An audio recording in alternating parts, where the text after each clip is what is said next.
કર્મો વડે ભગવત પ્રાપ્તિ કેવી રીતે થઈ શકે? એ અશક્ય છે.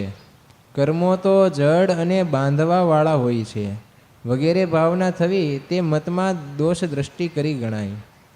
સાધકે ભગવાનમાં કે ભગવાનના મત બંનેમાં દોષ દ્રષ્ટિ કરવી ન જોઈએ.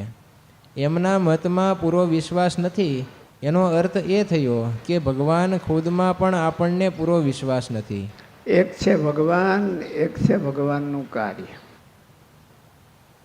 આપણે બધા ભગવાનને માનીએ પણ ભગવાનનું ન માનીએ એવું ગુરુ મહારાજ કહે છે.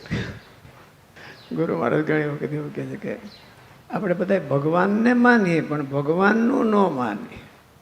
એટલે ભગવાનના કાર્યમાં જ એને શ્રદ્ધા નથી અને સમર્પિતતા નથી તો એને ભગવાનની પણ નિષ્ઠા નથી.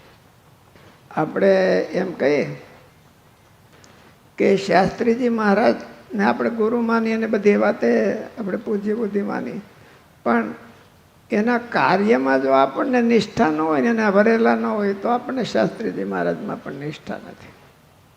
એક વિદેશમાં અમે ગયા હતા એક ભાઈ બહુ આગળ પડતા છે અને સત્સંગમાં પ્રેસિડેન્ટ જેવા જ છે ને વિદેશના. મને એણે બહુ કીધું મને કે વાત કરી કે શાસ્ત્રીજી મહારાજ એકદમ બહુ ઓલું સમર્થ બહુ પણ એણે એક આ કામ બહુ સારું ન કર્યું. મને એમ થયું કે આગળ આગળ વ્યાજ જાય અહીંથી થાળ કરવા મૂકીને એને વધારે એવા શબ્દો થોડા કીધા હતા કે એટલે સ્વામીને માને સ્વામીની પહેલાં હંતાઈ કરતાં પધરામણી કરાવી હતી. સ્વામીએ જ્યારે 78માં ગયા ત્યારે બધા કરતાં પહેલાં એણે પધરામણી કરી દીધી પણ પછી બધો સત્સંગ થઈ ગયો એટલે બધું આવું થાય એટલે કે સ્વામીનું આ કામ સ્વામીએ બહુ ખોટું કર્યું એમ આ ગુરુકુળ કર્યું એ બહુ ખોટું કર્યું એટલે એવું બધું કહેવાય. એટલે આપણે તો એ કહેવું છે કે ક્યારેક આપણને વ્યક્તિને માનતા હોય પણ વ્યક્તિના કાર્યને ધજિયા ઉડાડતા હોય તો એનો અર્થ એવો છે કે એ વ્યક્તિમાં પણ એને શ્રદ્ધા નથી. ભગવાનને માનતા હોય પણ ભગવાનના કાર્યને કે ભગવાનના સિદ્ધાંતને જો ન માને તો એનો અર્થ એવો છે કે એને ભગવાન ખુદમાં શ્રદ્ધા નથી. ભગવાન ખુદમાં શ્રદ્ધા નથી. એવા ઉદાહરણો આગલા શાસ્ત્રોમાં હોતે કે ઘણા જોવા મળે. ભગવાન શ્રી કૃષ્ણ ભગવાન ને બળરામજી બંને ભગવાનના અવતાર કહેવાય પણ શ્રી કૃષ્ણ ભગવાન કરે એવા બધાયમાં બળરામજીને શ્રદ્ધા હોય એવું ન હોય. મહાભારતનું યુદ્ધ થયું તો બળરામજી યાત્રા કરવા વયા ગયા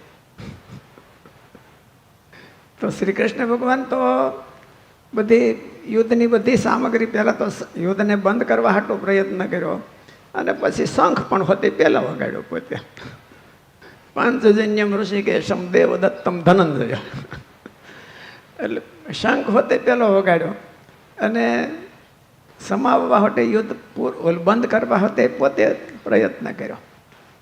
એની ભેળા બધી જગ્યાએ બળરામજી નો રહ્યા. વૃંદાવનમાં એક ઘડી કંઈ ભગવાનને બળરામજી બે અલગ અલગ નહોતા પણ જ્યાં સિદ્ધાંતનું કામ કરવામાં આવ્યું ઓલું બધા ભગવાનના ભક્તોને લાડ લડાવા હતા ત્યાં સુધી ભેળા રહ્યા. પણ ભગવાને કીધું કે મારો સિદ્ધાંત છે કે વિનાશાય ચ દુષ્કૃતામ ધર્મ સંસ્થાપનાર્થાય સંભવામી યુગે. આ મારો સિદ્ધાંત છે. એમ મતમિદમ મનુતિષ્ઠંતિ માનવા. એ જ્યારે કરવાની શરૂઆત કરી તો ભગવાનની હારે નો રહ્યા.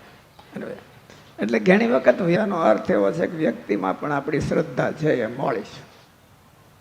એટલે ભગવાનને એવું કહેવું પડ્યું કે મેં એમાં મતમિદમ મને એવું આમાં ભગવાને એવું ન કીધું કે મારામાં શ્રદ્ધા રાખશે એને બધાને એના કર્મોથી છૂટી જાય એવું નથી કીધું. એ મેં મતમિદમ મનુતિષ્ઠંતિ મારા મતને માનશે એ હોતે એવું કીધું. ભગવાને એવું કીધું એક ઠેકાણે એવું કીધું કે નમે કર્માણી લિંપંતી નમામ કર્મ ફલે સ્પૃહા ઇતિમામ યોભિજાનાતી કર્મ ભીરસ ન બદ્યતે. મને જો આવો માનશે તો એ હોતે કર્મમાં નહીં બંધાય પણ અહીંયા એવું ન કીધું મારા મતને એવો માનશે તો એ કર્મમાં નહીં બંધાય. ભગવાનમાં શ્રદ્ધા હોવી અને ભગવાનના સિદ્ધાંતમાં શ્રદ્ધા હોવી. ભગવાનમાં શ્રદ્ધા હોવી અને ભગવાનના કાર્યમાં શ્રદ્ધા હોવી. બેમાંથી અઘરું કયું? ભગવાનના કાર્યમાં શ્રદ્ધા હોય. ભગવાનના કાર્યમાં શ્રદ્ધા હોવી એ અઘરું છે. ભગવાનમાં શ્રદ્ધા હોવી એ એટલું અઘરું નથી. અઘરું તો હોય પણ એટલું બધું અઘરું નથી. પણ ભગવાનના કાર્યમાં શ્રદ્ધા હોવી કે ભગવાનની માન્યતામાં શ્રદ્ધા હોવી એ બહુ કઠણ છે. એટલે ભગવાને કીધું કે એમ એમ તમિદમ મનુતિષ્ઠંતિ માનવાય. ભગવાનની સાથે રહ્યા હોય એના સિદ્ધાંતને તો જાણતા જ હોય. આમ ભગવાનનો અવતાર કહેવાય તોય કેમ એટલું આમ ફરી જતું હોય. એટલે મહારાજે કીધું કે એમાં ઘણા પરિબળ કામ કરતા હોય. કાં તો કે એને પૂરા ઓળખ્યા ન હોય, કાં પોતાનો કાંઈક સ્વાર્થ હોય, કાં પોતાનું અભિમાન હોય, કાં પોતાનો એજન્ડા જુદો હોય. પોતાનો એજન્ડા જુદો કર્યો હોય કે ભાઈ દુર્યોધનને કાંઈ ન થવું જોઈએ એટલે એજન્ડા પૂરો ન થાય. કારણ કે દુર્યોધન એમના શિષ્ય હતા. એમણે બાણ ભલે ગદા યુદ્ધ શીખવાડ્યું હતું. એટલે એજન્ડા ક્યારેક જુદો હોય એને લઈને કાંઈક થાય.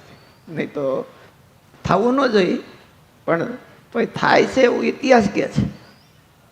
ઇતિહાસના પાત્રો કહે છે. આપણે તો કાંઈ કોઈને કહેતા નથી પણ ઇતિહાસ એવું બતાવે છે કે થાય છે એવું.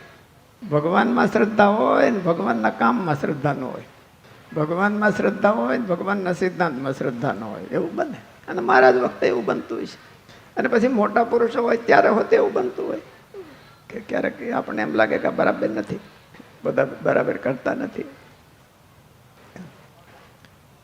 શ્રીજી મહારાજના સિદ્ધાંતો માન્યતા આપણને પૂરી ગળે ઉતરતી ન હોય એનો અર્થ એ થાય કે ખુદ મહારાજમાં આપણને શ્રદ્ધા, વિશ્વાસ કે નિશ્ચય નથી અથવા અધૂરાઈ છે. વાસ્તવમાં સર્વ કાંઈ ભગવાનનું છે, ભગવાનનું આપેલું છે. પણ આપણને કોઈક પદાર્થ, વ્યક્તિ, સ્થાનમાં રાગ બંધાઈ ગયો હોય અને તેને ભગવાનનું માનવાની વાત આવે ત્યાં આવો ભાવ ઉપજવાની સંભાવના રહે છે. માટે સાધકે પોતાના મર્મસ્થાન ઓળખી સાવધાન રહેવાની જરૂર હોય છે. અક્રૂરજી ભગવાનના પરમ ભક્ત કહેવાય છે. ભગવાનના ચરણ પગલા હતા ત્યાં આળોટો મીણા હતા. પણ ઓલો મણી ભાડ્યો તો ડગળી ચાકી અને મણી ઉપાડીને કાશી ગયા.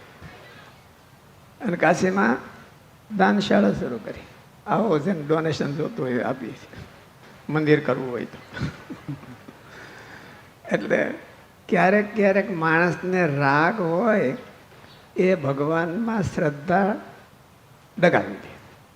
કે કોઈ એવો અભિમાન હોય કે દેહભાવ હોય તો એ શ્રદ્ધા ડગાવી દેશે. ભગવાનમાં શ્રદ્ધા ન રહેવાય દેવું.